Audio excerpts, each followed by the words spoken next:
Ladies and gentlemen, a very good evening to you and welcome to the annual shareholder meeting of the Fundsmith Equity Fund. My name's Ian King. I'm still business presenter of Sky News.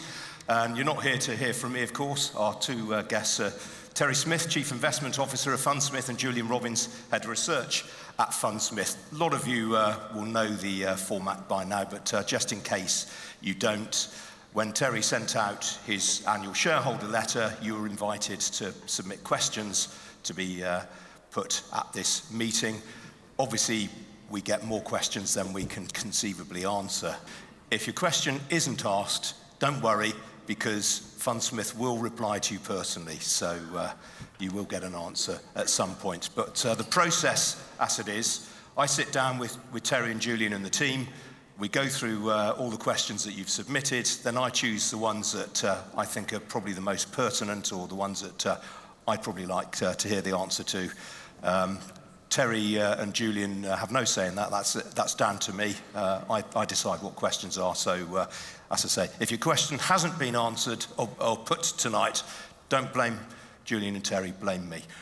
And just a further reminder, my interests are very much aligned with yours. I have money invested in the equity fund.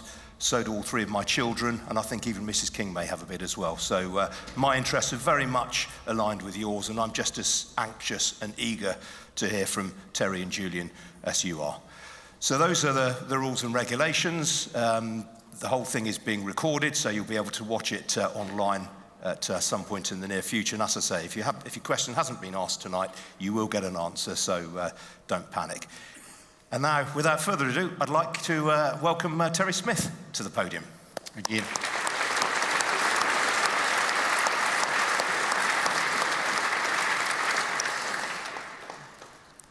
Evening, everybody. Very nice to see you all here. So many familiar faces over so many years. I think this is our 14th annual shareholder meeting that we're here tonight for.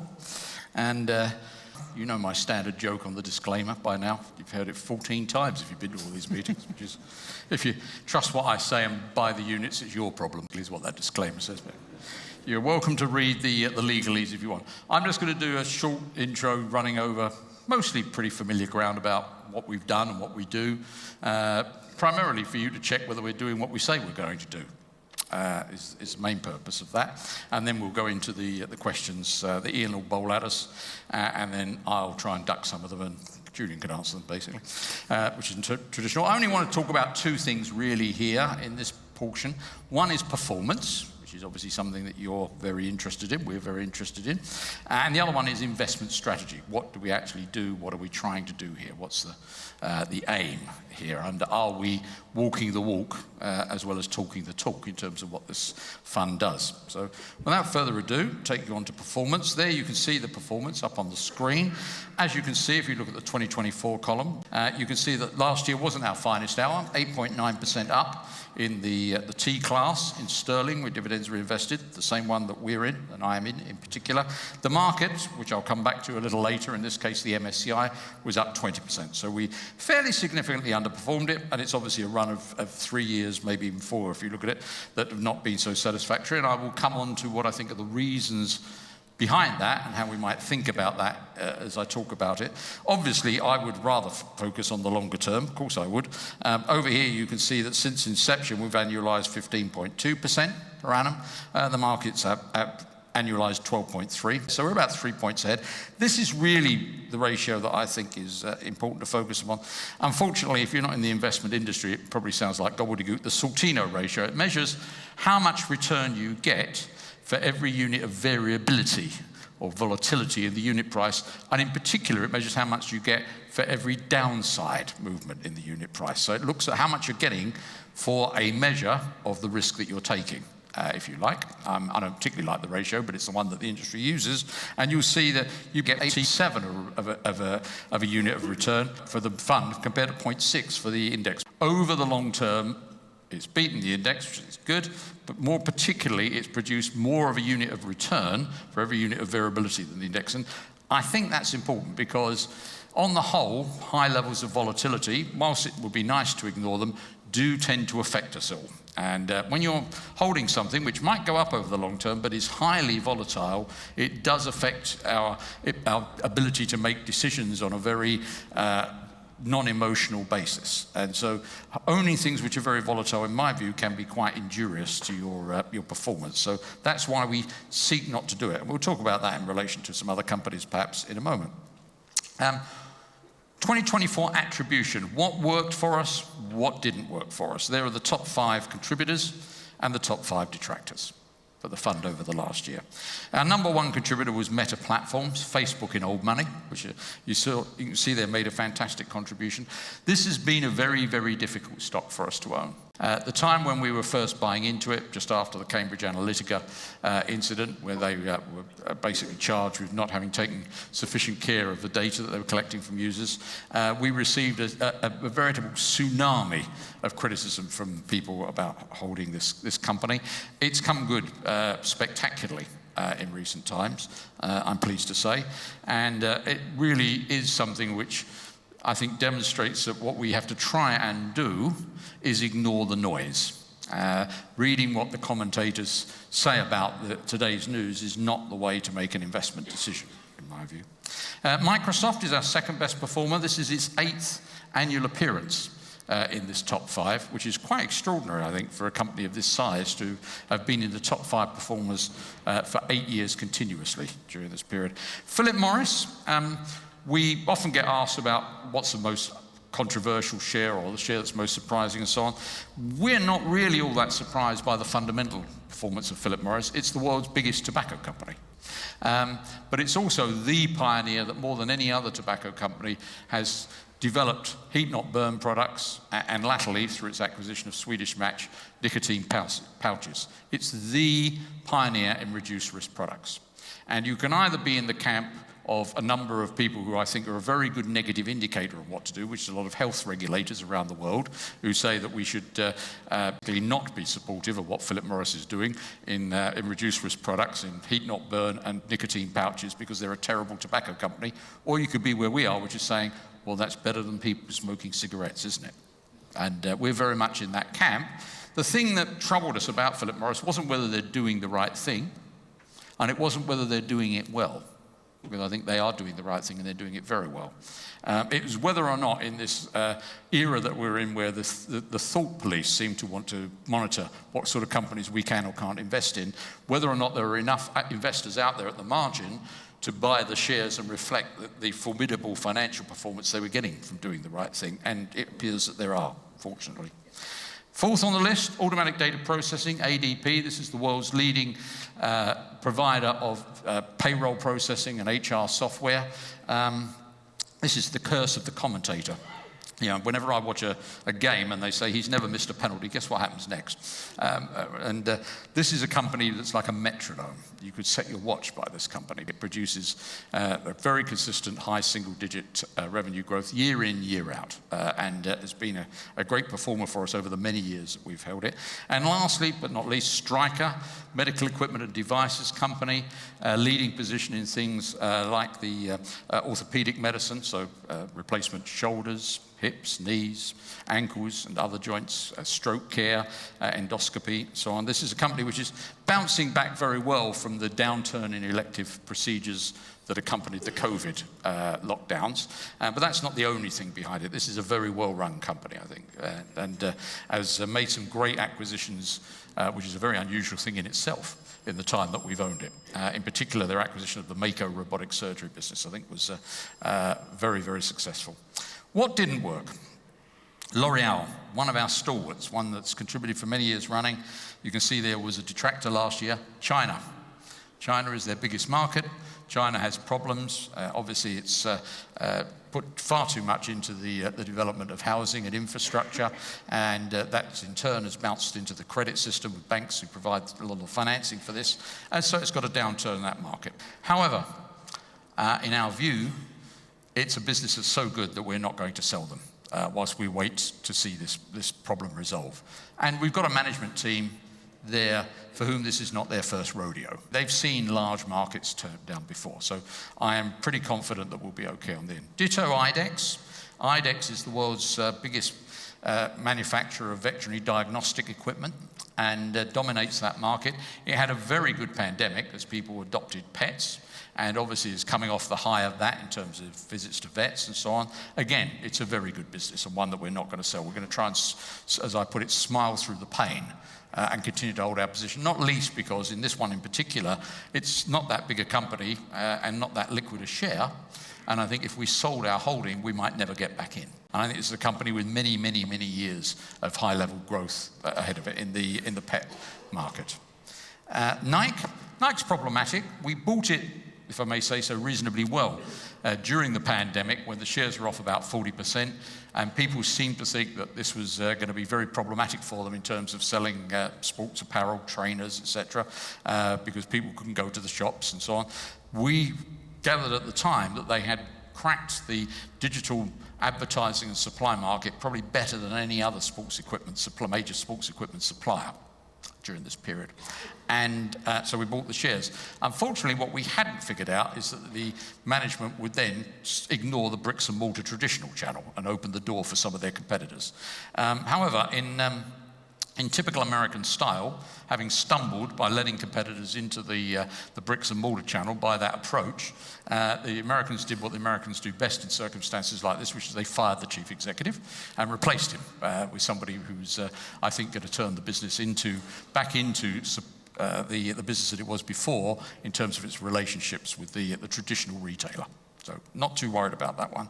Brown-Forman, we'll probably talk a bit more about weight loss drugs and drinks companies, I think, later on, because I know we've got some questions that Ian's going to bowl at us on that. So I'll say probably quite a bit more there, but we've retained this one at the moment because this is a company which has got more premium spirits than some of the major spirit suppliers, for one thing. And if people are going to drink less because of things like weight loss drugs, amongst other effects, then drinking higher value premium drinks is one of the things that may actually continue during the period. And it's a family dominated business, and we think therefore we might actually get some decent long-term decisions. As we pointed out to ourselves, and the family themselves pointed out to us in a recent meeting, this is a company that managed to survive prohibition. So they have actually got a bit of form in terms of surviving difficult circumstances. And last but not least, Novo Nordisk. This is the Danish company which has pioneered the weight loss drugs. Ozempic for diabetes, Wegovy for weight loss. Quite an interesting year in terms of that, if you can find these things interesting. At one point, the shares were off about 45%, notwithstanding a fantastic performance in terms of developing the drugs and claiming market leadership, as people worried about drug trials and they worried about the outcome of drug trials and they worried about competition and so on. Again, I know that we've got questions on that later, so I'll save my powder for those, if I may, and talk about it a bit more then. Performance. The Fab Five, as I call them. Here's the major five technology companies on this page. And the thing that was most outstanding last year was the degree to which performance in the market depended upon holding these companies, at least in their index weighting. You can see here, these five companies contributed 44% of the S&P's return. That's an astonishing level of concentration, frankly. And one of them, NVIDIA, the maker of GPUs, for processing for large language models, for AI, was 21% of that index return. Unless you hold these companies in roughly their index proportion, you've got a bit of a problem. These are very big companies that dominate the index and dominate the return. And we don't. We don't own NVIDIA. We could debate whether we should or shouldn't own NVIDIA. We don't. We did own Apple, but we sold it. Again, I'll talk about that in a moment in terms of the reasons for that. We do own Meta. Pleased to say. We do own Microsoft. We did own Amazon, but I sold it. That was my problem in terms of selling it. I was still debating it with one of my colleagues today, where I was saying I was wrong and he was saying I was right in terms of selling it. I've got to say, I like him a lot. It's growing on me. When we're talking about owning these or not owning these, valuation, although it's not our primary sort of objective in terms of getting lowly rated shares, neither is it inconsequential. People talk about value investing and growth investing, and these are labels which, like many other labels, are quite unhelpful. But we don't ignore them. The fact that it's not our first thing that we look at, we look for quality in companies first. It doesn't mean that it's something that we completely ignore. And we would have to probably think about ignoring it to own some of these things. When I last looked, NVIDIA was on 53 times earnings. Microsoft, that we do own, is on 38 times earnings. I'm not all that happy with that, to be honest with you. I'm not all that happy with Amazon, although I don't own it, on 45. Yeah, I'm okay with Meta on 24, and Alphabet probably on 26. Apple on 32. We bought it on half that rating, Apple. And we sold it when the rating had doubled during a period where the sales grew by 0 over 2 years. We couldn't quite see why the rating had doubled. And Tesla on 99 times, you've got to count me out, I'm afraid. It's a car company, okay, in the end. So there are a lot of reasons why we don't think we should be following the fashion and holding these companies that produce this concentrated return. This is not just an American phenomenon.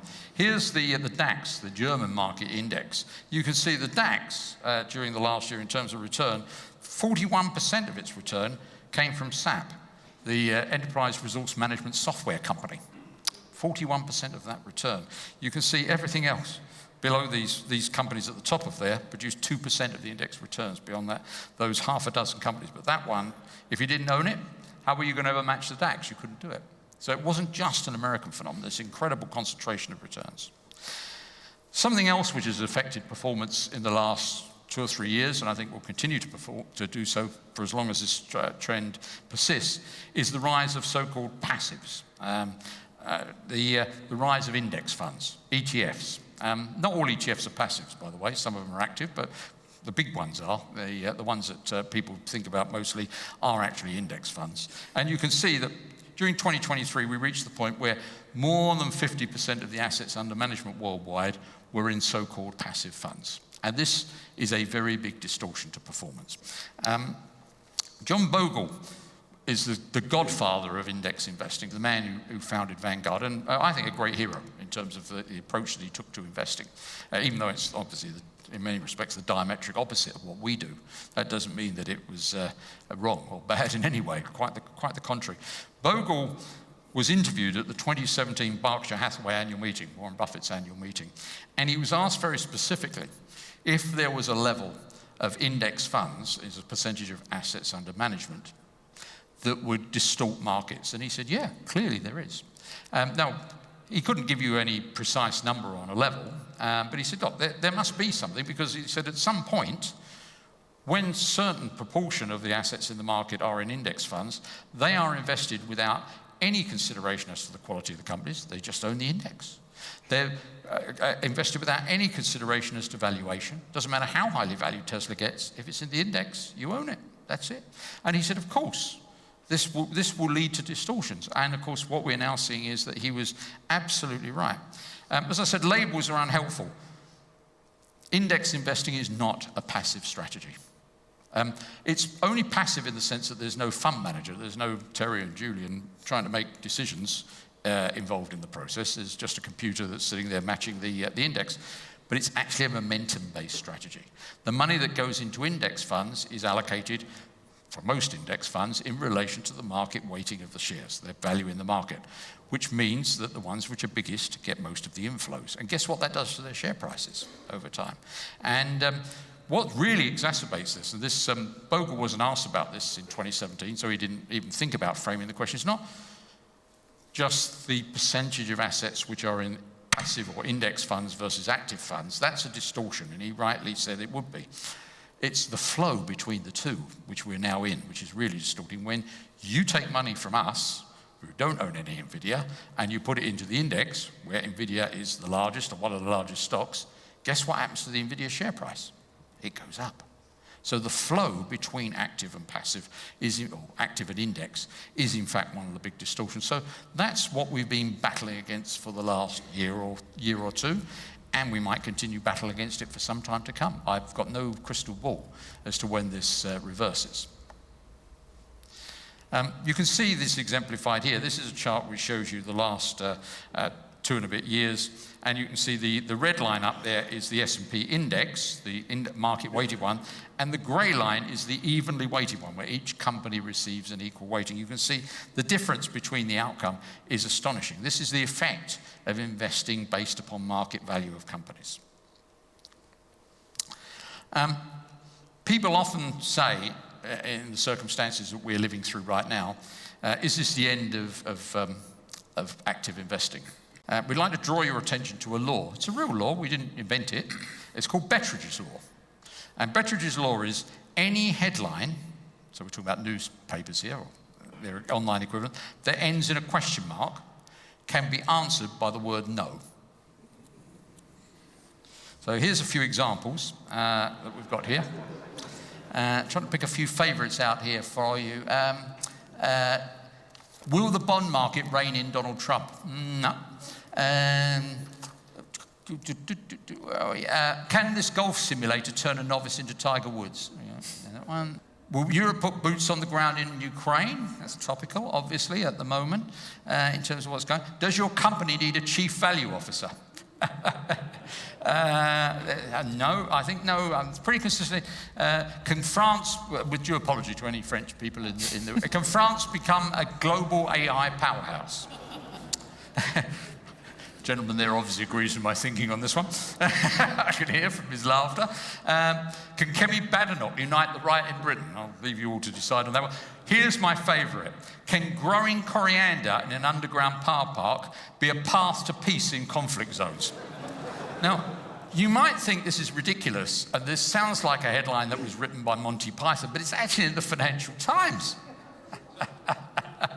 Anyway, I'll leave you to explore the reaches of Betteridge's Law. It goes on, Betteridge's Law, and on and on and on. I got one yesterday, literally, there were two more. These are both Financial Times again. Can Syria's new rulers sustain its fragile peace? Is China investable again? I'll leave you with the thoughts on Betteridge's Law. Why do I mention Betteridge's Law? Because Portfolio Advisor on the 6th of January said, is the game up for active management? No, it's not up for active management. We're going through a rather difficult time. The difficult time has very specific reasons behind it. It may persist, actually. But the dream of any active manager who's worth their salt is to be the last active manager left. Right? When all of the other money is invested without any consideration whatsoever as to quality of the underlying company and business or any consideration of the valuation, that's when actually you're in the great position. The only trouble is, it's very painful when you're on the way there, and of course you've got to survive to be there to do it. And surviving in this business can be a bit tricky. I mean, there are lots of historic examples of people who were wrong for quite a while, right in the end, and didn't manage to survive. An old colleague of mine from my UBS Phillips and Drew days, Tony Dye, the press loved these catchy phrases, don't they? Dr. Doom, as he was known, who was a big bear on the dot-com boom, and of course managed to get fired from Phillips and Drew Asset Management, and of course it almost marked the day of the collapse of the dot-com boom when he did that, and that's absolutely typical of the industry work. So our aim, amongst other things here, is to survive and prosper in this environment long enough to reap the benefits of being able to deal with this flood of money into so-called passives, which is distorting the market. Quickly on the strategy. We have a very simple three-step strategy, which I hope most or all of you are familiar with by now. Why am I talking if it's familiar with you? Just so you can check what we're doing. Only invest in good companies. Try not to overpay. Do nothing. So I'll touch upon each of those, if I may. Only invest in good companies. There's the look-through ratios, which we give you each year, where we take the companies in our portfolio, we work out these 5 measures or metrics, and we run them through over the years so you can see what the trend is, and we compare them with the major indices, the S&P and the FTSE, just to see how our portfolio compares. So return on capital employed, ROCE, last year was 32%. Pretty rock solid over the years, you can see. About twice the level of the index there. Okay. Gross margin, the difference between revenues, sales revenues for the companies, and their cost of goods sold. They take in stuff, ingredients, components, services, do something to them, and then sell their customers a product and or service with their markup on it. This measures the markup, if you like. 64% on our companies, again, very rock solid. They're making things for 36 and selling them for 100. In the index, you can see it's about 40%. The index companies are making things for about 60 and selling for 100. Better to make things for 30 and sell them for 100 than 60 and sell them for 100, obviously. It's also the biggest measure, I think, quick indicator, rule of thumb on 2 things. Pricing power How much can you mark things up before you sell them? And protection against inflation. The lower the percentage of cost of goods sold are as portion of revenues, the less you suffer when inflation hits your cost of goods sold. So that looked pretty good on that. Operating profit margin, which is the one most people talk about, which is taking out all the other costs that companies incur below the cost of goods sold line. You can see last year, 30%. Again, about twice the index. Cash conversion. Now, this is a nutty one, and it probably relates to a question I know that we're going to face later. We've historically had our companies converting at around 100%, you'll see. And then in 2022, it went down to 88%. The companies suffered during the pandemic from the disruption of supply chains. And these were very efficient companies. They were converting 100% of their profits into cash. And that meant they were really managing their working capital very well. When the supply chain disruption occurred, however, they had to move from so-called just-in-time, having whatever they were buying arriving just in time to make things, into just-in-case. They literally went out there and bought things whenever they could get them and held them in stock, particularly things like semiconductors that they needed in their products. And so that really depressed their cash conversion. And we said to you in our last meeting, we said that will bounce back. And it did start to bounce back. And then it's turned down again, which is interesting. And you'll see now it's about the same as the index. It's not bad, but it's not as good as our companies were. What's going on? And I'll tell you what's going on. Huge capital investment by two sets of companies that we own.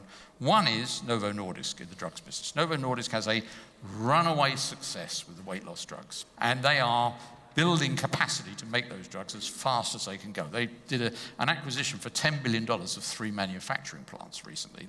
They really do have a great deal of opportunity ahead of them if they can make this stuff fast enough. And I'll come on to Novo Nordisk's numbers so you can see the sort of returns on capital they get a bit later.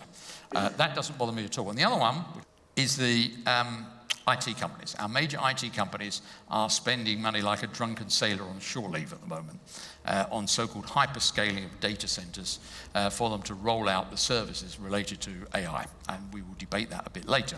And I've got to say, somebody has said something along the lines of, are you worried? I could cut through to the chase on the question and say, yeah, it's interesting development. They're very conservatively financed still, though, these companies. Interest cover, last ratio, this is the degree to which their profits, when divided by the amount of interest and lease rentals that they pay, how many times do the profits cover these payments they've got to make to remain solvent. You can see these are very conservative finance companies, 27 times. They are much more conservatively financed than the index, where it's only 9 times cover. That's great, apart from one thing. This thing about spending a lot of money on capital expenditure, which we're going to touch upon later, I'm sure, and which is a big hot topic now, I think, in terms of investment in technology. One thing that's unlikely to be a break on this is lack of resources on their part. These are very, very well conservatively financed companies. They can keep spending on this if they want. Don't overpay. Last year, we finished with a free cash flow yield of 3.1%. So the amount of cash the companies generate divided by the market value, 3.1%.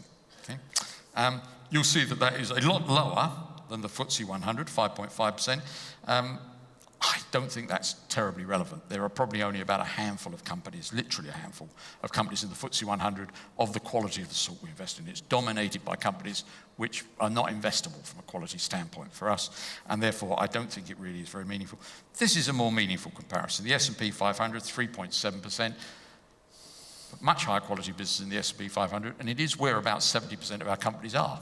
So it's a more valuable. We're about 20% more expensive than the S&P 500. And the question we've got to ask ourselves is, are our companies, bearing in mind that previous slide, that much better and worth paying? Because on average, high-quality companies are always more expensive than low-quality companies. It's not a question of whether they're more highly rated, more expensive. It's whether how much more highly rated and more expensive they are. A clue to how good they are is this. At the bottom of the slide, you'll see there, their free cash flow grew 14% last year. That's a pretty decent clip, which does suggest that these are actually pretty high-quality companies, as well as all those ratios we had before. So I would suggest to you that it's certainly in comparison with the remainder of the market, and that's the only way you can ever measure these things at the end, we're probably okay. Do nothing. Here's what we actually did last year, which I'll run you through briefly before I give you the numbers on what this all cost us. We sold Diageo I know we've got a question on Diageo coming up, so I won't steal the thunder too much of the Q&A session. We sold Diageo for a number of concerns, including the impact of weight loss drugs on drinking habits. We sold McCormick. This is the leading manufacturer of condiments, spices and flavorings in the world. It's got two businesses, roughly equal in size. One of them is selling to us for cooking at home. The other one is selling to restaurants for flavorings. They had a great pandemic with selling to us because we all had to cook at home for the first time, more than we do before. And if you're anything like me when it comes to cooking, putting a lot of spice on things is a really good idea. And of course, the restaurant business was terrible because it didn't exist to a considerable degree. As they came out of the pandemic, obviously that seesaw went from to the other direction. We had larders full of spices and the restaurants were now back in business.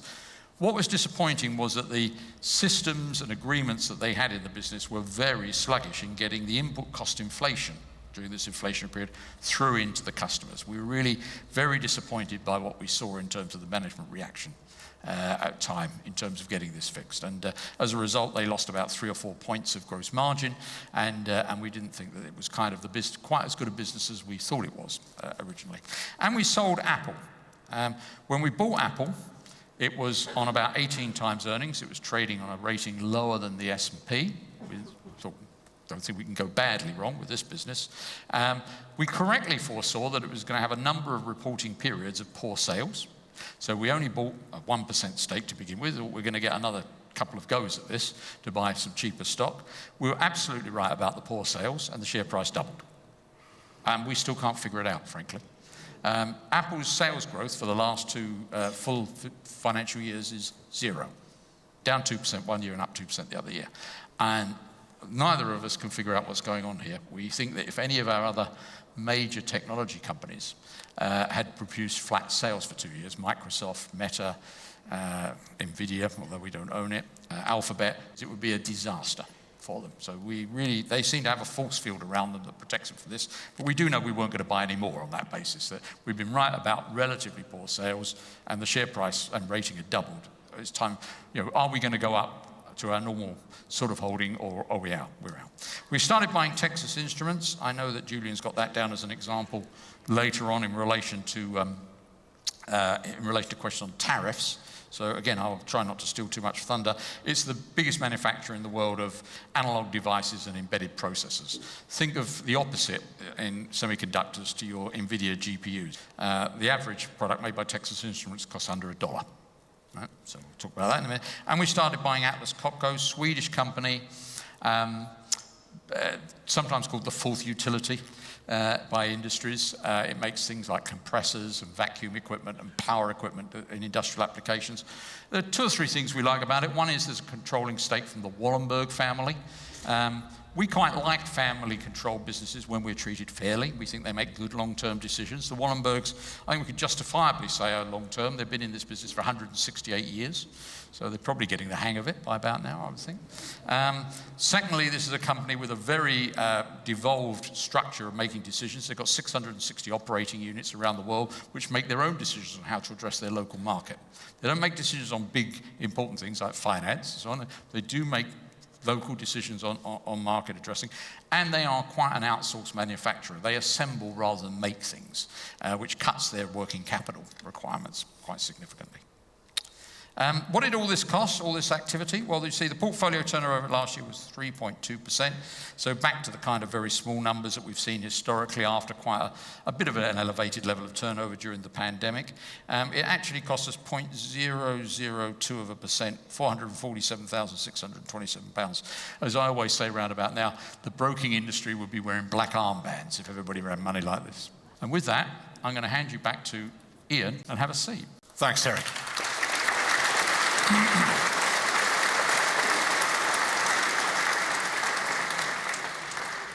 So to kick us off, a nice topical one from Kenneth Deverill. Kenneth, if you're here, thank you for your question, sir.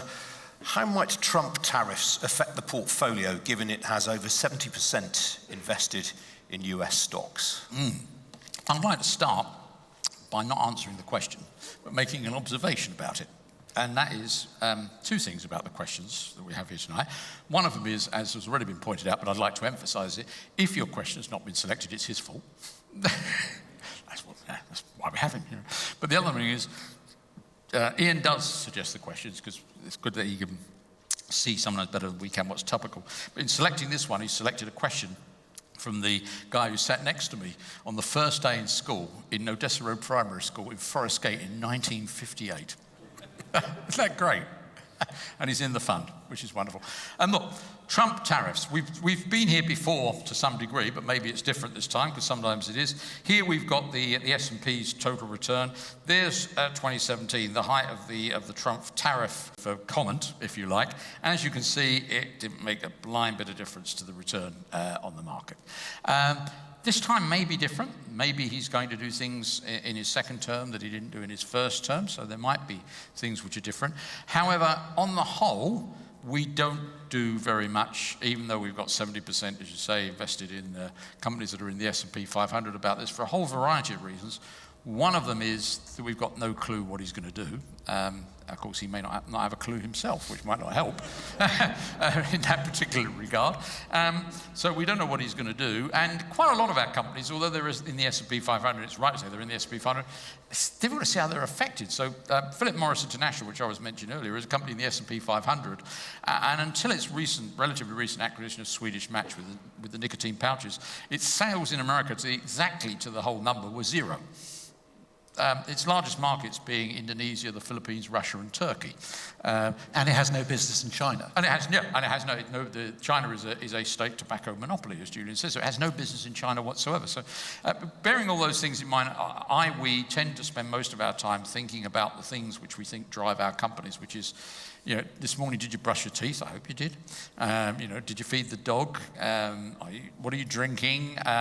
What's your medical condition? Is it something that you need? Is it something that you're using in terms of everyday communications and IT, etc., etc.? Having said all the waffle, Julian and I'll give you a specific example. No, well, I was actually going to continue on the waffle. Oh, the waffle. Okay, continue the waffle. By saying that, and I've used this example before, but if we were to divide the room down the middle, and this half of the room was to take a self-evidently successful business from a business perspective and a stock market perspective over the very long term, 50 or 100 years, and this half of the room were to write down what made that business successful.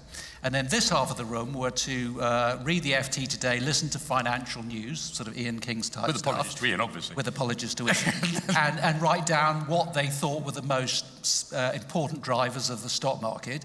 And the interesting thing would be that there would be absolutely no overlap at all between the two sides. So this half would write down things like the quality of the product, whether it traveled well, whether they had good management, whether how easy it was to make, what the economics of the business were. And this half of the room would talk all about interest rates, bond yields, tariffs, Donald Trump, AI, exchange rates, etc. And we spend pretty much all of our time thinking about that. Having said that, if we just move on to the next slide, this is quite a very good example of what Terry was saying, in the sense that this is an American company, Texas Instruments, and 20% of its sales are actually so it's actually making its semiconductor chips in China. So this is an American company making chips in China, or some of its chips in China, and importing them back to America. So quite how that's going to work, I'm not quite sure. But also, to Terry's point earlier, the average selling price per chip is actually less than $1. So if you are somebody who are using their chips and you have to pay $1.10 or $1.25 instead of $1, it doesn't make much difference. And that is in the context of these chips going into things like electric vehicles, which obviously cost $20,000, $30,000, $40,000, $50,000. These products, as the fourth bullet point says, are typically designed into product with a multi-year product life. So once you've designed a product which actually has these chips in, you're probably not going to substitute it for the sake of an extra 25 cents a chip. The company also, as per the second point, makes a lot of use of dual sourcing. So if it has to source something from a country other than China or wherever the tariffs are imposed, it's got an alternative. And last, its biggest or the reason why it will succeed or fail long term is because it has significant cost advantages because of the capacity it's building in the US, and because it makes very high quality products which companies car companies, industries across the world rely on. So that is what we look at, not what's going to happen over the next 2 or 3 years. Great stuff. Thanks, Julian. Next question is from Samuel Brammer. Again, this is quite a topical one. He asks, do you think politicians are too worried about the financial markets' reaction to policy decisions? It seems the financial markets' opinion on policy is taken as gospel.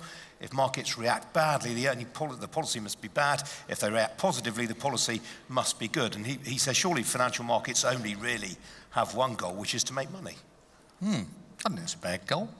Anyway, we thought we'd give you a start with a quote. This is James Carville, who was Bill Clinton's chief strategist. He said, I used to think if there was reincarnation, I wanted to come back as the president, the Pope, or a 400 baseball hitter. But now I want to come back as the bond market. You can intimidate everybody. And it's an interesting thought, I think.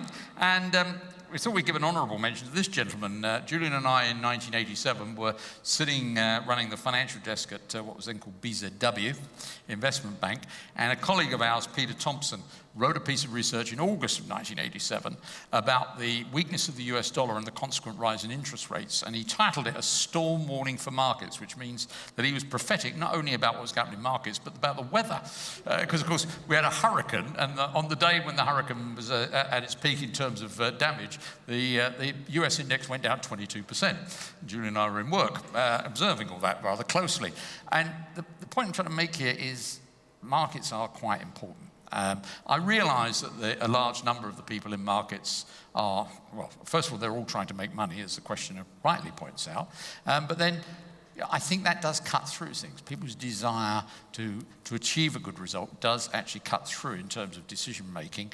And although any individual market participant you can look at and say, well, they're really just interested in money, and many of them are very people that you wouldn't necessarily respect their great macro judgment on, something about their collective intelligence, the hidden hand of markets, very often leads you to the right decision, I think, in terms of things. And if anything, I would be the other way to the question. I think markets, and this is what I'm talking about, storm warning for markets, maybe governments don't take enough notice of markets, and maybe we should be more interested in the markets policing our governments, because given their ability to control the printing press, for banknotes, whether it's a real one or a digital one, there are only really a couple of things that can hold them to account, and they are the bond market, when they need to borrow money, and the foreign exchange market, when they're basically trying to borrow or trade internationally.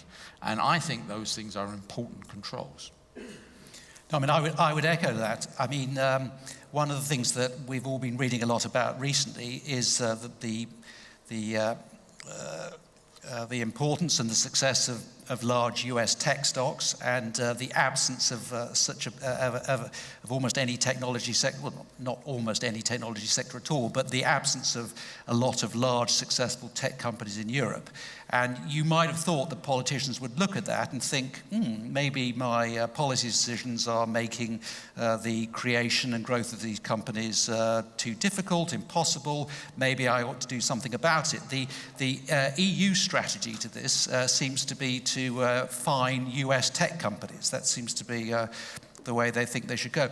And also, I think this is answering the question. One of the things that, living in the States as I do, one of the things that I think people forget about the States, the United States, is that although there's a federal government, there are 50 individual states, and these states compete for capital, for talent, and they do so on a much more in a much more dynamic way than countries in Europe do, and that's why you get that's why you've seen huge influxes of people into Florida and Texas.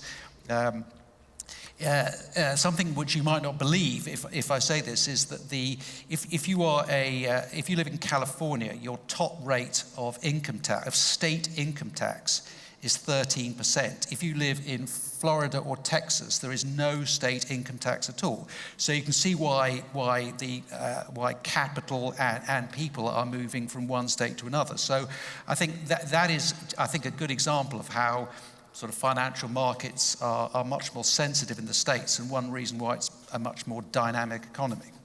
Just to quickly pick up on something you said, Terry, I mean, we often keep reading that Donald Trump is obsessed with the S&P and he regards that as the sort of barometer of his success. I mean, really, he should be looking at something like 10-year Treasury yields. In many respects, I think that's right. You should. Yes, I think that's, coming back to that quote about the bond market, it's, as we saw in our performance 3 years ago, it's an insuperable head or tailwind when you get the kind of conditions that we had when yields went up in the way that they did. And he should be looking at that. You go back to 1987 and the storm warning for markets, I think you should. I don't think you should be disregarding these things. We put this on as a final slide, which is Elon Musk. One of the headlines, which I didn't read out earlier, was can anyone control Elon Musk's hostile takeover of the US government? For some reason, the Financial Times continues to refer to the Department of Government Efficiency, which he's now heading, as the so-called. What's so-called about it? I mean, I just don't get it personally. But he's certainly got a rich target set and in terms of the federal government expenditure. And it may well be that taking note of what markets tell you about that and acting accordingly, because mostly this is the biggest economy in the world. This is the richest economy in the world. The poorest state in the union is Mississippi. Okay, Mississippi has a median income of $44,000 per person, which is the same as the UK. The UK has a median income per capita the same as the poorest state of the United States. And I don't know if any of you travel outside the main cities of the United States or America. When you travel through some of those places, the degree to which they are poor places is quite striking sometimes. And when I see that, I realize what a very rich country this is, what a powerful economy this is. So if they've got a very big fiscal deficit problem, which they clearly have, it may well be not an income problem, it might be an expenditure problem. It usually is, frankly. I always quote with due apology for the individuals involved, the conversation that I'm told took place between Her Majesty, late Queen Elizabeth, and her daughter-in-law, when her daughter-in-law had a £7 million overdraft at Coutts, and went to see the Queen hoping for some help and said, do you have anything to suggest? And apparently she said, have you tried spending less?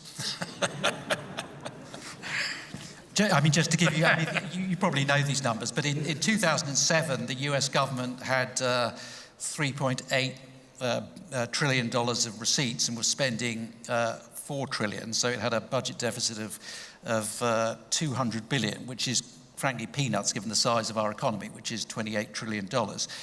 Since that time, we've added $1 trillion to our income, or the government's added $1 trillion to its income and has added $3 trillion to its expenditure. So on the day that Donald Trump was talking about how many people the Social Security was paying who were over 200 years old, I thought I should actually I should go to The Guardian, because at least I couldn't be accused of being biased. And the Guardian said that out of $8.6 trillion of benefits, which the US government had paid out between 2020 and 2024, less than 1% of them were fraudulent. Well, that's still $72 billion. So it's not exactly picking pennies off the floor. And if you think about it, you've also got Medicare, you've got defense. So he has, as the slide says, he has a pretty rich target set, and yeah. Very good. We've got 3 questions now for the price of one, all on related themes. Jonathan McEwen asks, with the advent of GLP-1s, how do you see this impacting on the drink and consumer goods companies? Hazem Megarisi, it's quite a long question, but essentially he's concerned about Novo Nordisk's ability to sustain its competitive edge and pricing power in what feels like an increasingly crowded market. Obviously, Eli Lilly making great strides in weight loss drugs now. And lastly, Amit Mehrotra asks, conversion of water to wine is one of the oldest and most profitable professions in the world. Why is Terry going against the wisdom of past centuries to dump alcohol stocks like Diageo? We're going to try this in 3 bits. We're going to start with Julian, who's going to talk about the obesity market. Yeah. Yeah, so the obesity market is currently, as you said there, as I said there, 31.6 billion. We've actually estimated that by just adding up the sales of Novo Nordisk and the sales of Eli Lilly. We're not actually including the sales of illegal or so-called compounding drugs, which are maybe quite significant. But versus the current market of 32 billion, the estimates of market size range from 100 billion to 350 billion. And so I think the first thing to say is it is an extremely big market, and it is likely to get a hell of a lot bigger. Now, because it's going to get hugely bigger, when people talk about competition, you won't be surprised to know that there's going to be a lot of it. There are currently reckoned to be at least 400 other companies who are working on in the weight loss area. And I should just add that Novo Nordisk, if you'd have said to one of the big typical drug companies, so Merck, Roche, Pfizer, 15 years ago, they barely would even have regarded Novo Nordisk as a serious drug company. They were saying, oh, they're just a kind of insulin business.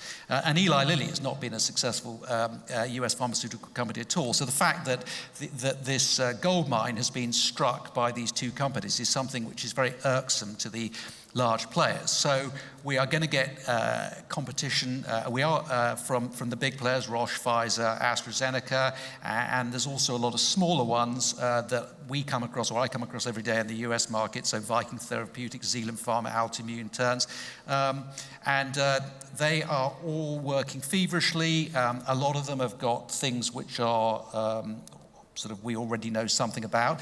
One thing I think you should think about is that if you had a molecule, a potential drug, and you were touting it around 10 years ago or 5 years ago, and you thought it might have some sort of weight loss potential, the people you probably would have gone to were people like Eli Lilly and Novo Nordisk, because they were the people who were experts and interested in this field.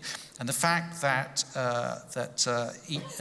Novo Nordisk has gone with this molecule semaglutide, and the fact that Eli Lilly has gone with this one, tirzepatide, probably tells you something, that they think that these are the best ones.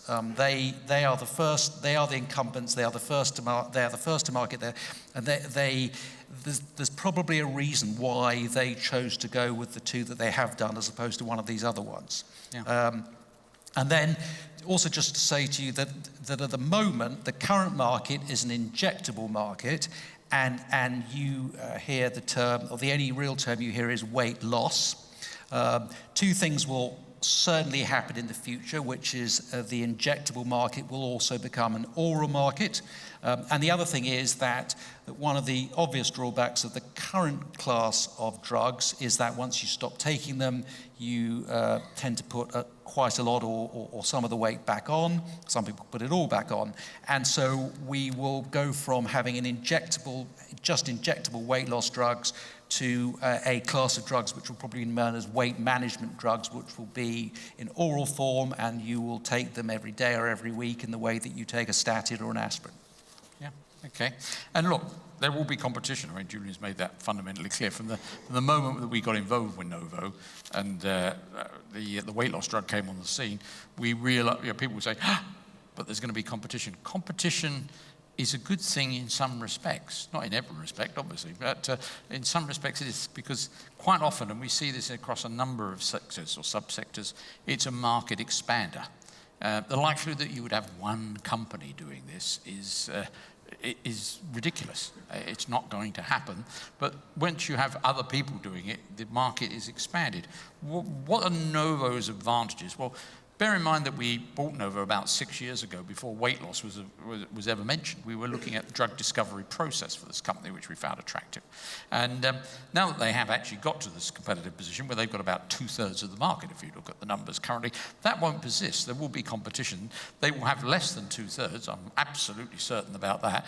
But it will also be a significantly bigger number. On the numbers Julian's quoted, somewhere between 3 and 10 times the current size that it is currently. What have they got? They've got patents, fairly obviously. Probably, in some respects, the line of defense that I'm least impressed by, because patents are often challenged. They do eventually run out. That's a fact. But patents run out, and it depends what you've done during the time when you had your patent. If you travel up and down in an elevator in the world, the chances are that the most frequent occurrence that you can have is to travel up and down in an Otis elevator. It is still the biggest installed base of elevators in the world. Mr. Otis's patent for the safety elevator was taken out before the American Civil War. But the company went on to be the biggest installed base in the world and has maintained that advantage over time. So it's not the only thing they've got. They've also got manufacturing efficiency and capacity. Making these drugs is non-trivial. We're not talking about aspirin. Right? We're talking about, for any of you who are in the biochemistry field, 31 amino acids in sequence. Is what actually goes to make this molecule, and the capacity is very limited at the moment for doing this, which is why it's been on the list currently in America, although it's coming off now, for drugs that are in short supply. Novo again, I think, is ahead there. Apart from being early on the field, they bought 3 manufacturing plants for $10 billion to take this forward, which is what I was talking about earlier in terms of capital investment. One of the 3 manufacturing plants does a contract manufacturing for Eli Lilly. And then there are the number of labels and additions. This was originally a drug that was there to treat diabetes. And then, as a result of looking at the data on treating a population of diabetics, they realized that it achieved weight loss. But you can't go to the regulators, not in any respectable country, and go, look, we've discovered that in the data, can we have a label? Because they might point out to you that's not a controlled experiment. You probably need to say if it causes weight loss across a population where not everybody is diabetic, where it's got a normal number of diabetics for the population in there. And Novo Nordisk are ahead in having done that work, first of all in weight loss, because they got there first in terms of having the data for a normal population to see if it achieved weight loss, and they continue to be at the leading edge of additional labeling, and the additional labeling is quite extraordinary. They've already got it for cardiovascular function, so there's a very significant reduction in serious cardiovascular incidents here, and they have got the approval to label it because they have done the testing with people who are not all overweight and are not all diabetic to prove that it works across a general population. We think from the data that they've got, we will see further labeling for arresting decline in kidney function, for chronic kidney diseases, ditto for liver function, for Alzheimer's, for autoimmune conditions, so arthritis, lupus, etc., and for various forms of addiction, alcohol and other forms of addiction as well, and for sleep apnea. One of the chief executives of another business in the area said to us when we were discussing exactly this point, he said, I think they've invented the elixir of life. It does cover an extraordinarily large range of conditions, and the continual rollout of new labels so that medical practitioners can prescribe it for those conditions, I think, is going to be hugely significant over time. Water into wine was the third one. We sold out Diageo. And obviously, this was partly about weight loss drugs. If you look at the data on this, you'll see that the area of consumption which goes first or most readily for people whose consumption is reduced and on the route to them losing weight is alcoholic drinks. And people say, oh, it's a bit early. We've got data from 150,000 US households over a 2-year period where the household had at least one member who was on a weight loss drug and what their purchasing patterns were. Now, I realize it is still pretty early, but if we wait until we've actually got enough data for everybody who could possibly be in the 300 million who might be taking, 300 billion that we could get, it'd be a bit late to make a decision. This looks pretty clear in terms of what this does. But there are other factors in the decision on Diageo and indeed on drinks companies. Legalization of marijuana. Have a look at what's happened to sales of marijuana and of hemp-infused drinks. For those who are basically drinking for the reasons that they want to achieve the effects alcohol could achieve, marijuana is another way of doing it, and one that's growing in popularity and in legalization. It's a threat to this industry. And then there's the drinking habits of different generations. Generation Z, as we put down here, is the sober, curious generation. There's the basic spending on alcohol from the United States of America in the bottom right-hand corner here by generation. So the baby boomers, of which I'm a proud member, are up there leading the charge with 25 billion. I myself am very abstemious. Generation X at 23 billion, millennials at 23 billion, and Generation Z, or Z if you're American obviously, 3.1. Now, we've got to point out that since the earliest you could be in Generation Z is 1997, the oldest members are 28, and since I think the other end is 2012, the youngest members are 13, which is a trifle early to start on the hard stuff. So, this will probably rise over time, but it's going to have to go some to get up to the kind of drinking habits of earlier generations. Julian, you look like you're about to say something there. Well, I was just going to say, so Terry has a saying that the plural of anecdote is not dated, but however, I've got, including myself, I've got 5 members of my family here today, and I can report that 100% of the boomers drink and only 50% of Gen Z drink. So that is evidence. I also came across something I didn't know. I was actually looking up how many states marijuana is now legal in the US.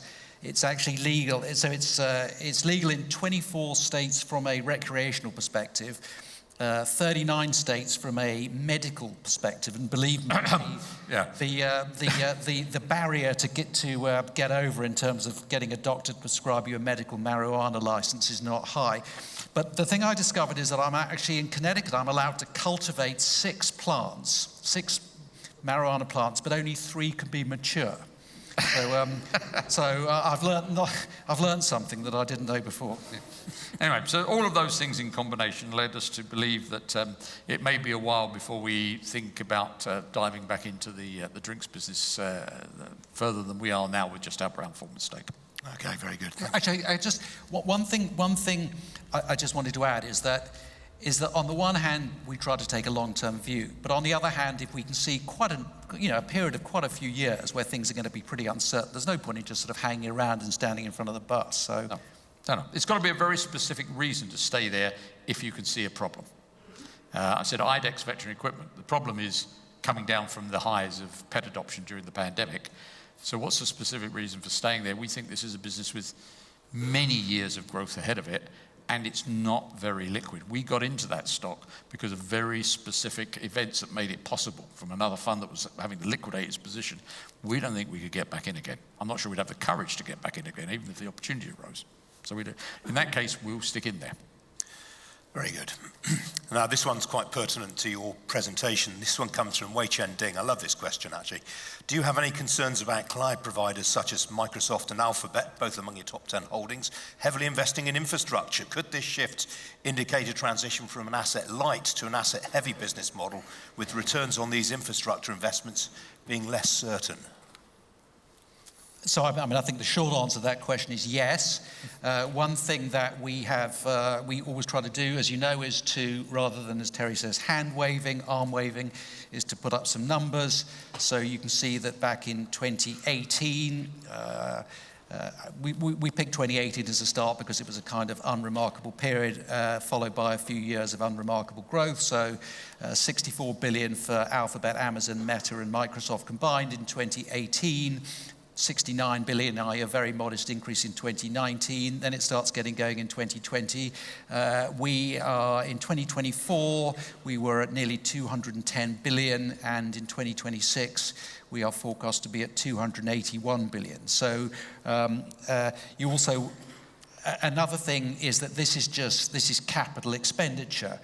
You might have seen a headline the other day that in response to, as a result of Tim Cook going to the White House to see President Trump, that Apple came out and said it would spend $500 billion in the US over the next 4 years. Not much of that will actually be in CapEx relative to the rest of them. So these are huge amounts of spending, and we think there are 3 possible outcomes. The first is that it will all work out very quickly, that these companies will make the kind of returns on this expenditure which will sort of justify this spending pretty quickly. The second is that they will cut back, which won't be good for companies like Nvidia, which are, and the data center companies which are supplying them. But as Terry said, they are very well financed, so they can keep going for a long time. And the third is that they will indeed keep going, which inevitably will, I think, put a bit of a dampener on returns. But we need to see some very big revenue and profit numbers that relate to this. So in addition to what they are already doing, they need to get us and other customers to pay for the AI. This is basically putting into supply to supply an adequate return on these kind of numbers. And as you can see, in a single year here, we're talking about 281 million. So you needed probably to get somewhere like 100 billion of cash flow left over after you've paid for everything, in addition to what you've got already. So it's a very, very big mountain to climb. And also, and remember, this is just CapEx. This is not like hiring the tens and tens of thousands of data engineers that they will be doing, all the R&D that they'll be doing. So the numbers that they require to justify this are... I mean, if we had to guess, and we don't like guessing much, but if we had to guess, it will probably go through something which will echo what went on in the dot-com, which is, no, they won't get sufficient revenues and sufficient cash flows coming through, and there will be a bit of a disaster for a period, and everybody will run around saying this will never work.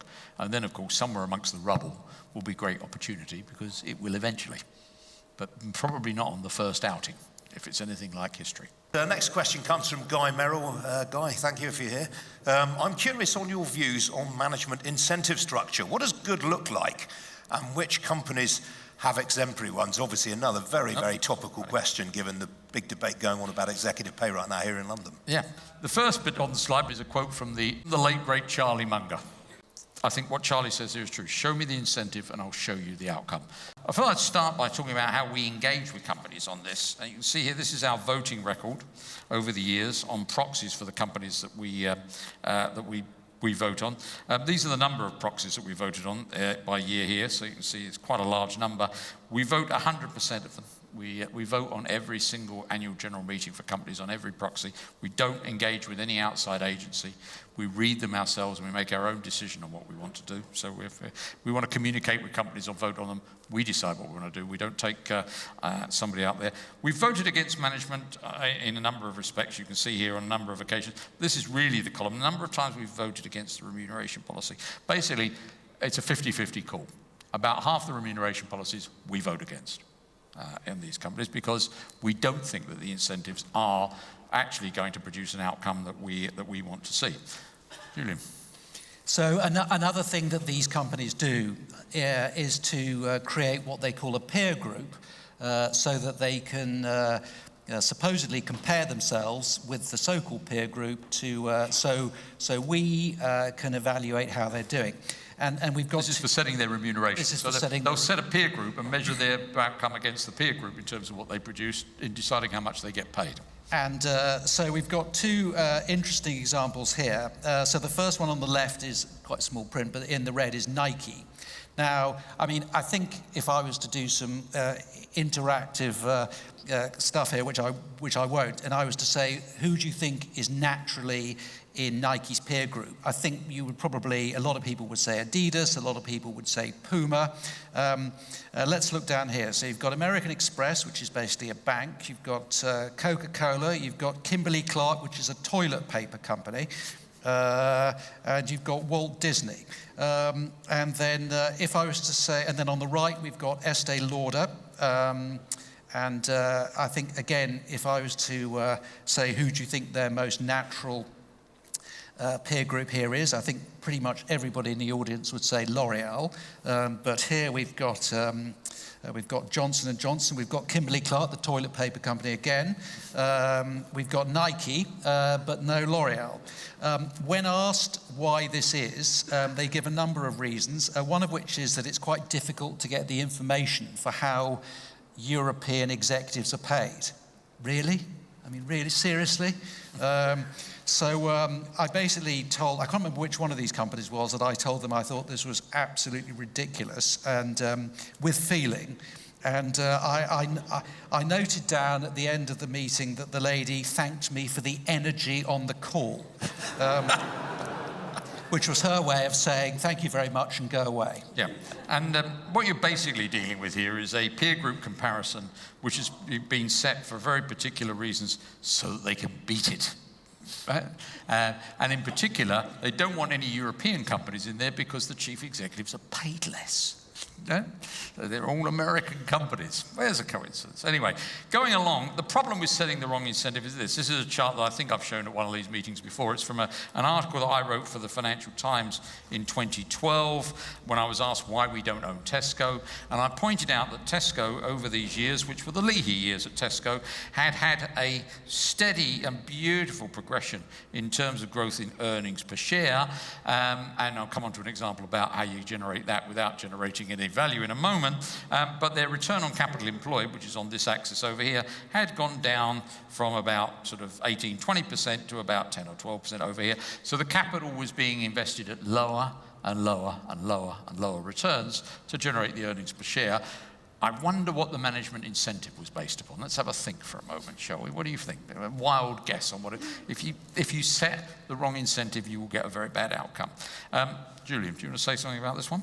I'll give my sort of... Yeah, we just put this up to say that a good company needs both returns, so high returns on capital, and it needs growth. If it has high growth and high returns on capital, we define it as a good company. If it has low growth but high returns on capital, it's a cash cow. It's basically a dividend stock, so it can't actually reinvest its money into the business, so all it can do is pay it out as dividend. If it is low growth and low return on capital, it is just a outright poor company. And if it is a low return on capital but high growth, it is a value destroyer. So it's a company that basically keeps investing more and more money into things that destroy value. The airlines are a pretty noteworthy example of this. So we look in the same way that we look for companies that have these high returns and high growth, we look for companies that try to pay themselves on that basis. I said I'd come back to this point about earnings, and if you look at management incentives, you'll see one of the two most common things that are mentioned in management incentives, I would say, is earnings per share growth. Great, isn't it? I mean, there's nothing wrong with that. You can get earnings per share growth without creating any value for shareholders whatsoever.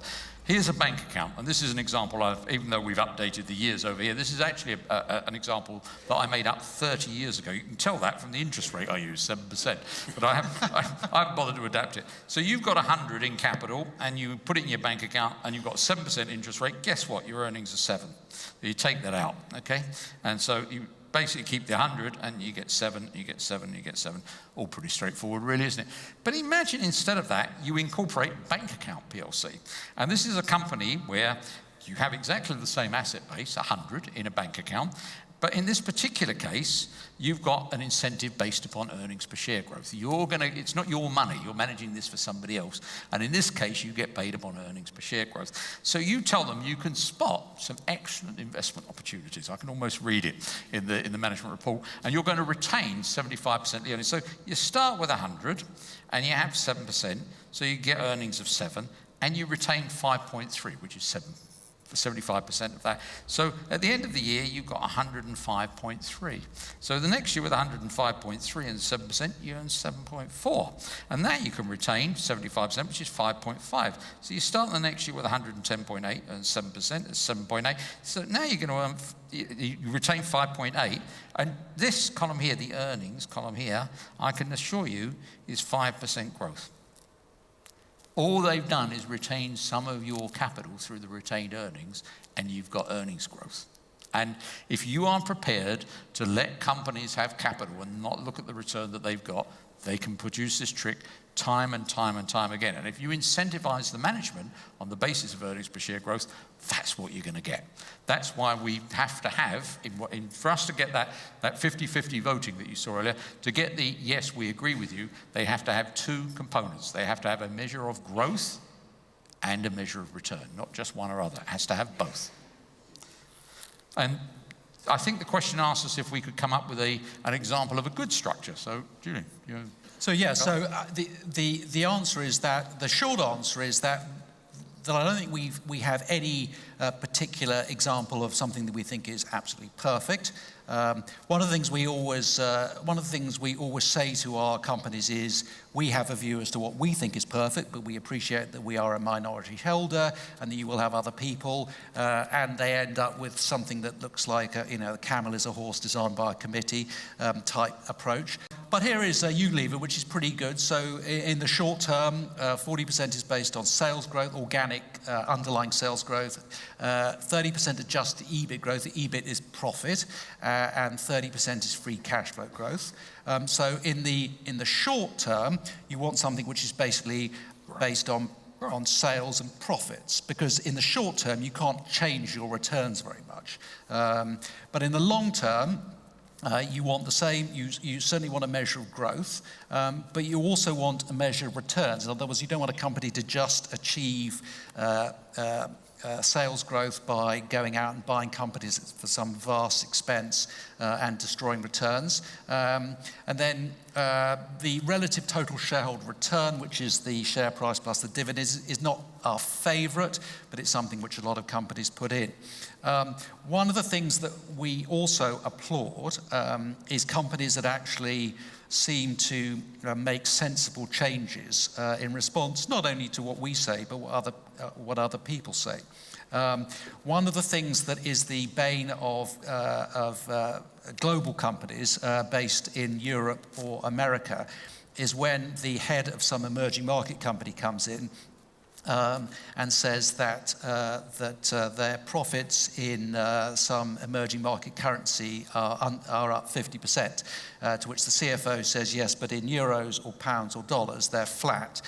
So Unilever has recently changed its incentives so that 80% of the team's incentives are based on hard currency rather than what it calls fake money metrics. Another trick that these companies use is to base it's bad enough basing your remuneration on earnings per share, but a lot of companies base it on adjusted earnings per share, in which case, if you are a decent company, if you're good at doing what you're doing, you can make these numbers say anything. So Unilever has actually just included restructuring costs, which are basically costs to do sort of something outside of the ordinary in its remuneration plan. And then I'm going to have a shout out here to Church & Dwight, which is another company we own, which is not like a mini Unilever. And they have a metric in their remuneration for all people when they arrive, and they're told that 25% of their remuneration is based on gross margin. And I want to take somebody young here, and Joe, my nephew, and if you were told that 25% of your remuneration was based on gross margin, I'm going to answer this for you, you would say, what is a gross margin? And when you are told that a gross margin is a fancy way of saying if you can actually make it for less so we can retain more, you'll get paid more, you actually sort of think, oh, well, that's interesting. I think I might find a way of actually making it for less.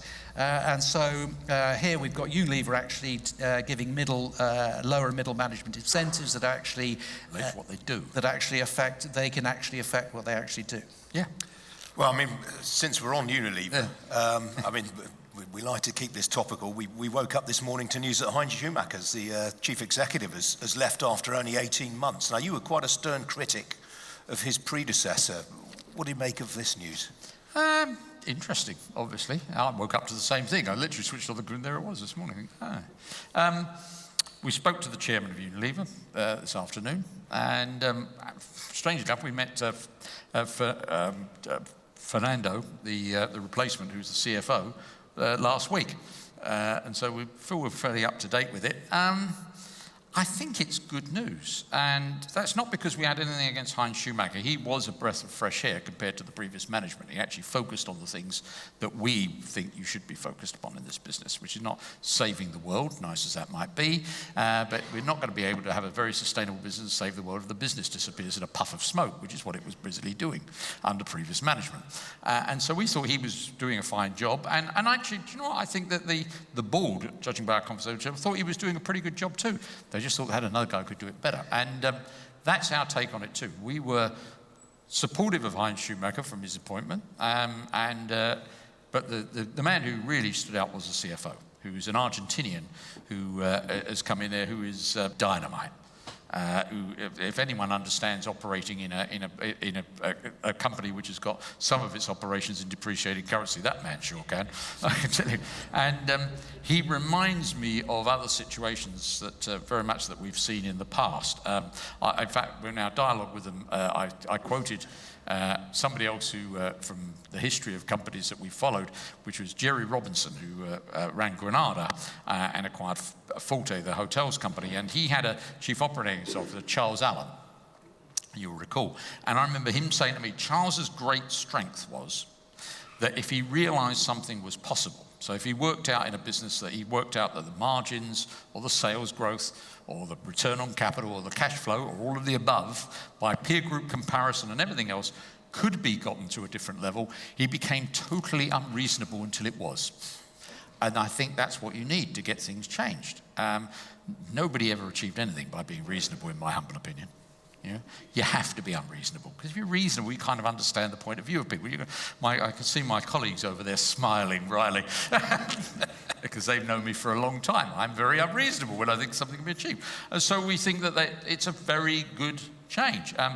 By a strange coincidence, in the meeting that we had with Fernando last week, Julian signed off by saying, I hope you're not thinking of leaving and going to run Procter & Gamble. I've got to say that seems less likely now. He is really, by the look of it, quite a talent, I would say. I was just going to add that one of the things which is kind of a mixture of sad, disappointing, worrying, is the number of chief executives that we come across now who are in that kind of individual mode, in that unique, honest, individual mode. So, I mean, Warren Buffett always gives a shout out to the people in his who run his Berkshire Hathaway companies, and I was going to name Jean-Paul Agent, who used to run L'Oreal, Kevin Lobo, who runs Stryker, that we still own, Carlos Rodriguez, who was our absolute hero, who ran ADP, Jonathan Ayers, who ran IDEX, and then latterly Udit Batra, who runs Waters, Dr. Udit Batra, who runs Waters. And I think Fernando Fernandez, who is the new chief executive of Unilever, I think will be joining that group. I mean, I've been doing this for 41 years. I'll wait until I've been doing it for 50 or 60 to make the comment, it takes a lot to impress me, because I think it would be arrogant after only 41 years to say that. But I think in the research team and with Terry, I think it probably does take quite a lot to impress us. And this guy, I promise you, this guy is fantastic. Yeah. Good to hear. Next question from Catherine James. Thank you, Catherine, if you're here. In the FTSE 100 index, there are a number of stocks with very high dividend yields. Would the fund ever consider these to boost the distribution from the fund? Do you want the long or the short answer? Julian? Not on your Nelly. Repeat Nelly, would you?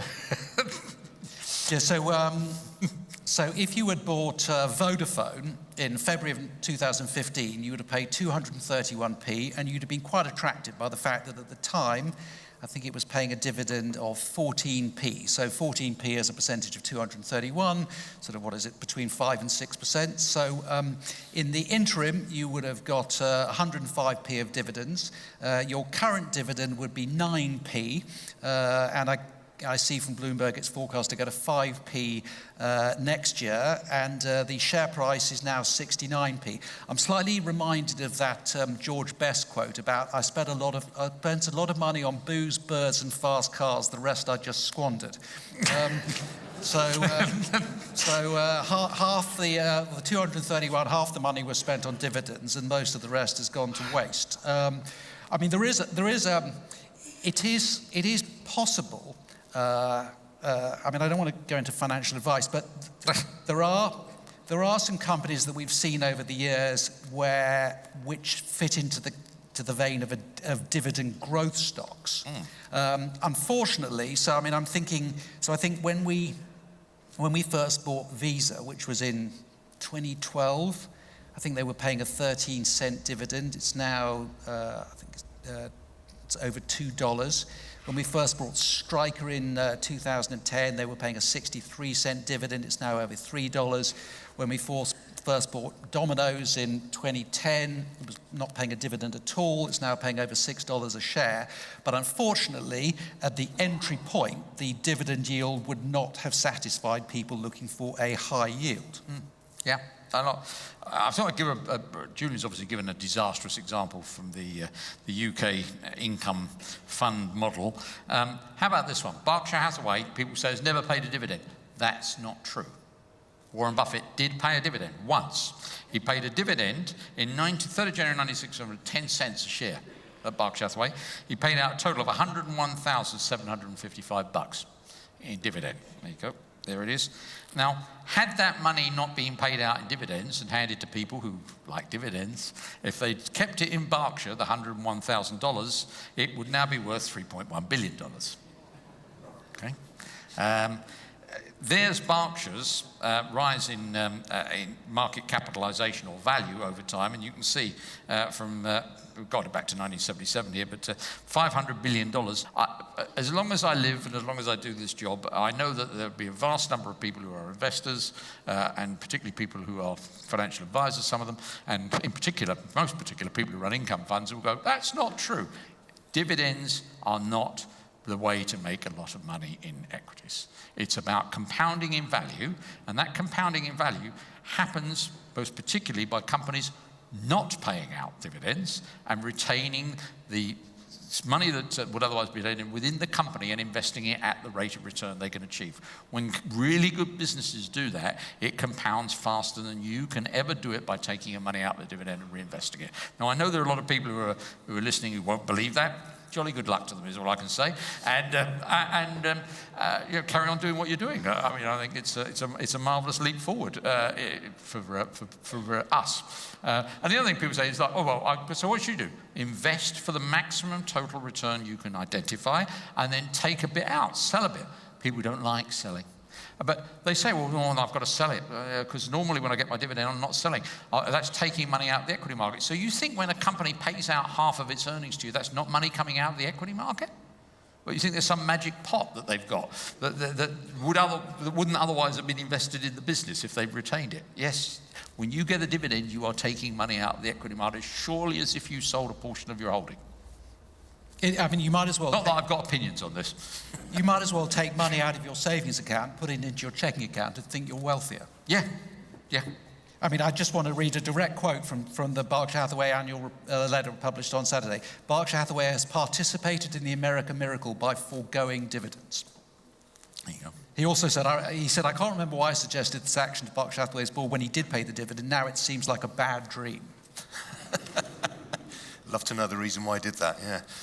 Next question comes from Felix Mercier, and obviously you talked a lot at the beginning about the Mag 7's dominance of the S&P last year, or the Fab 5, I think you called them. He asks, beyond the concentration in tech stocks, are there aspects of the fund's approach that might need adaptation to thrive in increasingly tech-dominated markets? What are the lessons there? So I think one of the things we've talked about in the past is that it's very easy to disrupt a market.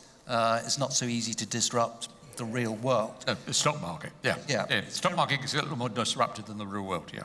And so, in direct answer to the second part of this question, are there lessons from the past decade that inform your approach to balancing focus on quality with capturing disruptive growth trends? I actually don't think we're balancing at all. If something is disruptive to prevailing quality, then the definition of quality changes. And so on that note, instead of starting the fund in 2010, we'd have been starting it in the mid-1990s or the mid-1980s. The portfolio would have looked very different because the definition because quality stocks would have looked very different. And even when we did start in 2010, you can see there that we had 62% of the companies in consumer staples. And that was because in the preceding 10, 15 years, I'm not going to read out a lot of statistics here, but names like Nestle and Coca-Cola have done fantastically well. You can see that over the 15-year period, the nature of the portfolio and where it's invested has changed pretty markedly. So consumer staples has come down from 62% to 18%. Another thing which happens concurrently with this is that companies or sectors which barely existed when we started are now springing up very quickly and are eminently investable. So I wrote down some numbers here. So we are invested in a company called Fortinet, which is a cybersecurity company. And when we started in 2010, Fortinet had 325 million of revenues and 2.4 billion of market cap. Palo Alto Networks, which is the largest cybersecurity company, had 49 million of revenues and wasn't even quoted. Today, Palo Alto has a market cap of over 100 billion. Fortinet is just under 100 billion. So whole new sectors actually spring up, which are suitable, we think, for us to invest in.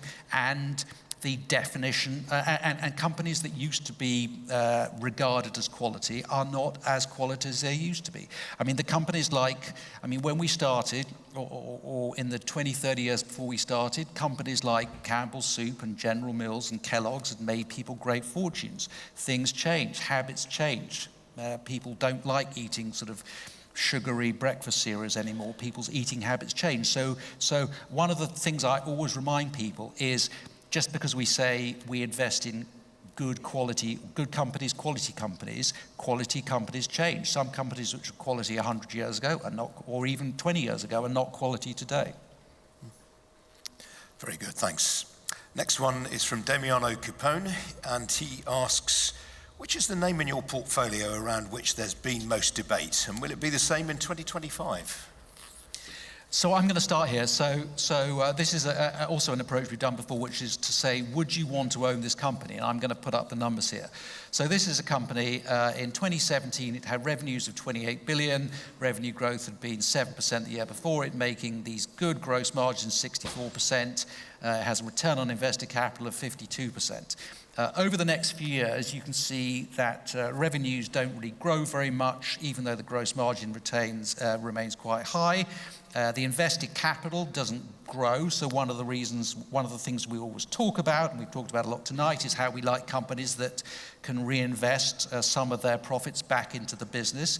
This company was not growing in its invested capital base, and you can see that the PE went from 21 to 15, which tells you that the performance wasn't very good. So this was a company that we were sort of umming and ahhing about. But in the company is Philip Morris International.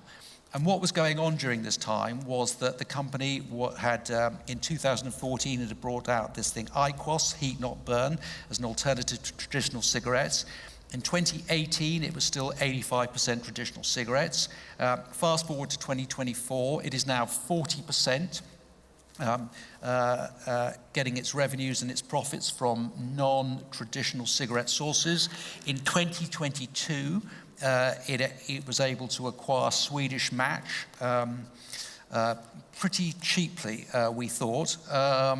And so it increased its invested capital base, and its return on capital went down, but its return on capital is still pretty high. Over the between 2010 when we started and April 2024, Philip Morris International had a total return of 275%, which was quite significantly below the fund. The share price has gone up 75% since then. So it's a classic example of the tomato ketchup bottle, where a lot comes out. And thus, as we sit here today, we've had a total return of 579% since we started. So it's a company that when it was a traditional cigarette business, was quite difficult to own. I mean, one of the issues was, where is the marginal buyer in the days of sustainable funds, ESG investing? But it's a company that we thought about quite a lot, but we've kept faith with, and I think it's certainly paid off recently. Yeah. And then the second other question is, what will be most controversial in 2025? And I thought I'd go back to our good old friends Novo Nordisk once again. So what have we got on our hands here? We've got on our hands a company which, as you can see here, at the end of 2024 had 290 billion in terms of revenues. It's growing revenues at about 25%. If you had to ask us what's going to come over here, 20% plus, I think, is the answer, roughly speaking, looking at the growth of this market over time. It's got a gross margin of 85%, Remember the average of 64% in our portfolio? 85% gross margin, making stuff for 15 and selling it for 100. Take out all the other expenses and it's got a 44% operating margin, it's the EBIT margin. Its return on capital, we're quite proud of the 30% or so return on capital that's sustained across our portfolio over the years, is a mere 69% for this company. And we're able to buy at the moment on a PE of 28, or hold it on a PE of 28, and on a free cash flow yield, so free cash flow divided by the price employed of 27%. Is that a reasonable rating for us to continue to hold this share with these kind of performance metrics if it continues going forward? Well, the thing about investment is nothing's ever in a vacuum, actually. It's not whether something's good or bad. It's not whether it's cheap or expensive. You have to compare it with other things. You need yardsticks. There's no such thing as absolutes in this area. So what's the obvious comparator? There's our friends Eli Lilly, who've got 1/3 of the weight loss drug market currently. So in this particular case, we've got revenues of $45 billion. We're in dollars here. Revenue growth's a bit higher. Well, I'm not surprised by that. They've got 1/3 of the market, and our friends at Novo have got 2/3 of the market. So it'd be kind of extraordinary if Novo were able to continue outpacing them. So I'm not so particularly worried about that. If that's how this turns out, it's okay. I think the gross margins here are a bit lower. Still pretty impressive, I've got to say. The margins here are quite a bit lower, and the returns on capital are quite a lot lower over here for this one. And at the moment, this is on 75 times earnings. Discuss. Now, I think that will continue to be a controversial situation for 2025 with the emergence of competition in this market, with scares about drug trials and what they mean, with the worries about compounders who make these drugs without them when they're on patent, sometimes illegally and so on. So I'm sure we will continue to see lots of scares and alarms out there. But at the moment, I think it's one we are continuing to hold, and I think it's likely to be our most controversial share that I can identify for 2025. Great stuff, thank you. This next one comes from Henry Goebel, who obviously has followed Fundsmith's fortunes very closely over the years. It's quite a long question, but he's essentially asking about, he's concerned about the level of overvaluation in the US market right now, and he recognises obviously you've always eschewed market timing, but he says, how are you reconciling your long-term approach with concerns about the US market being overvalued? Start with some numbers on the relative size of the comparative companies. Jules, you want to do that one? Yeah, so this is just reminding you that the opportunity set in the technology sector in the US is just so much more significant. You've got $3 trillion companies. In Europe, you've got SAP, 348 billion. We probably should have put in ASML, which is 280 billion. But other than that, it goes down very fast. And I think other than ARM, which is quoted in the US, the largest technology company in the UK is Sage, which is 16 billion. Yeah. People often talk about the American market, which is where this question is pitched, and they talk about it in relation to the FTSE 100. So there is a regular sort of article that seems to pop up about every 10 days, which says the FTSE 100 is much more lowly rated than the S&P, so we've got to buy lots of FTSE 100 stocks.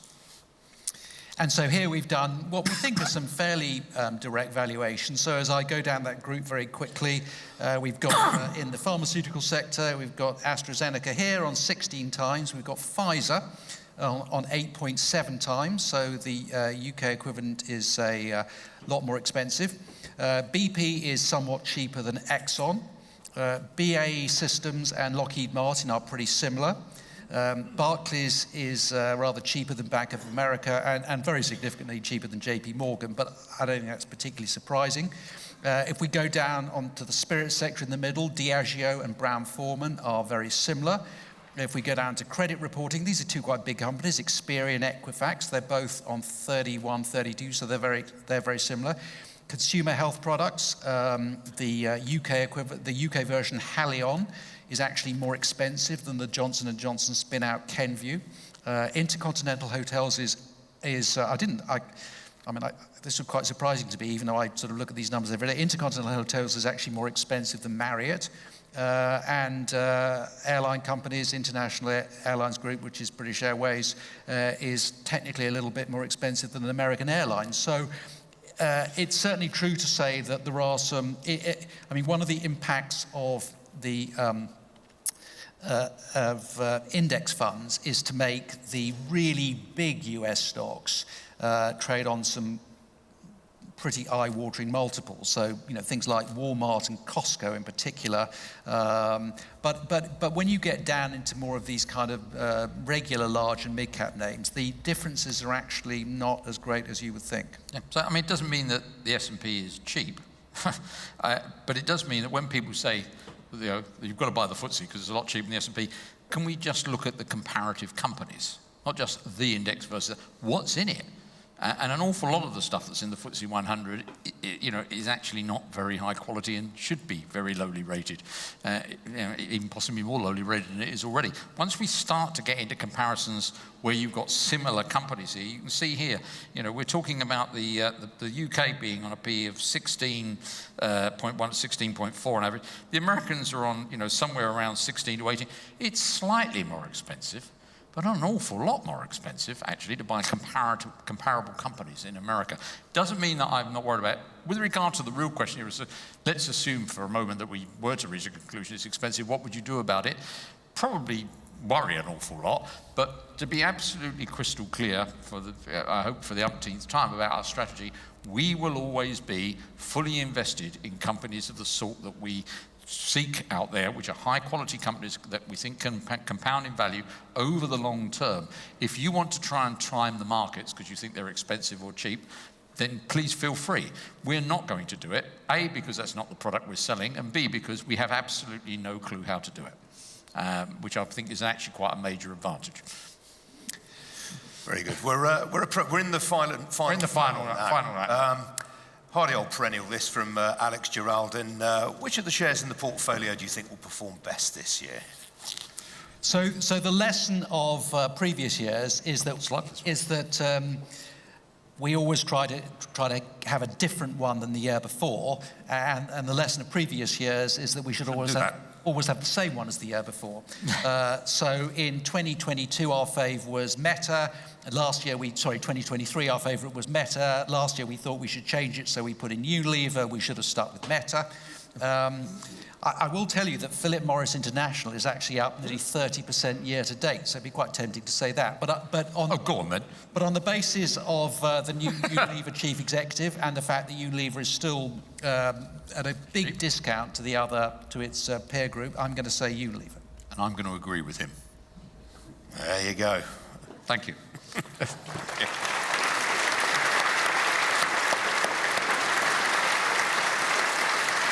Well done, Ian. Yeah, well done. Ladies and gentlemen, it's terrific to see you all. Thank you for all the questions. As I say, if your questions weren't asked tonight, fear not, you will be getting a response from the Fundsmith team. We do appreciate you taking the trouble to join us at this event. God willing, we'll see you all next year. Please thank Julian and Terry. Thank you.